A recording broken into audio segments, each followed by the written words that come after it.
Thousands of kids across Western Washington sleep every night on the floor, on the couch, in somebody else's bed, or just in a really uncomfortable spot because they don't have their own beds. But the Seattle Police Department has been trying to change that, and they've been trying to change that since 2014. Assistant SPD Chief Adrian Diaz is here this morning.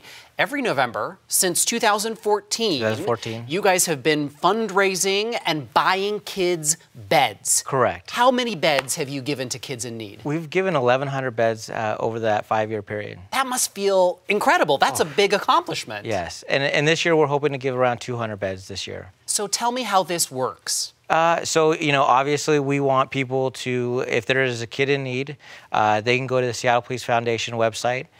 They can enter in or refer a name, and we'll take that name, we'll contact them, we'll do some of the outreach, and then we'll hopefully offer them a bed. That's amazing. That's what we're looking for. You literally go out, fundraise, buy these kids beds, and bring it to their homes. Correct. And we usually focus on one day. This is usually the one day of the year that we do it.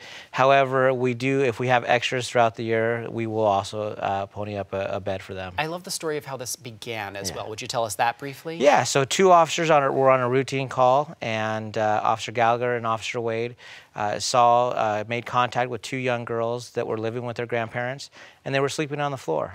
And I think the compassion in that experience of what they were feeling kind of kicked in, and the next day they went down to the store, bought beds, and came back and set them up. And so that is really where the story starts. And since then, 1,100 beds. That's amazing. What I love about this is it is such a community effort. I mean, police, you keep us safe, but you also sometimes have to be the people that we don't want to get caught by, speeding or whatever, you know? So you kind of have this complicated relationship sometimes with the public. Yeah. But this is a way that you give back.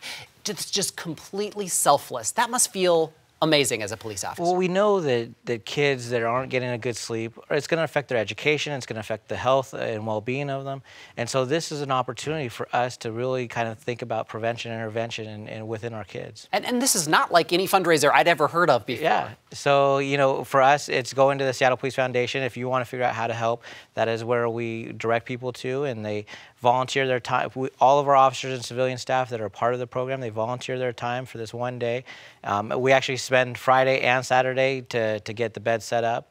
But yeah, they take their time out of their own schedule to be a part of this. I love it. And a bed might feel like it's kind of expensive, but I went on the foundation website, and you actually kind of have levels and suggestions for people as well. So it's totally accessible if you want to make donations. Would you explain that to us? Correct. So we have anything from a teddy bear, sometimes a backpack, sometimes it's bedding, and sometimes it's a full bed. So people have different stages of what they're able to contribute to, and anything helps. Yeah, $25 for a teddy bear, up to like $200 for a full bed set. And the goal again for this year is how many beds? 200 beds. 200 beds. Do you think you're going to do it? I think we're going to do it. And so we're hoping to have the community support in this, and I think we'll get there. Fantastic. Well, we're going to check back with you. I want to put the website up so that if you do need more information about this, you want to make a donation, or if you want to refer a kid, it is seattlepolicefoundation.org. All the information is up there. Assistant Chief Diaz, thank you very much for your time, and thank everybody involved in this effort. We really appreciate it. Thank you. We appreciate it.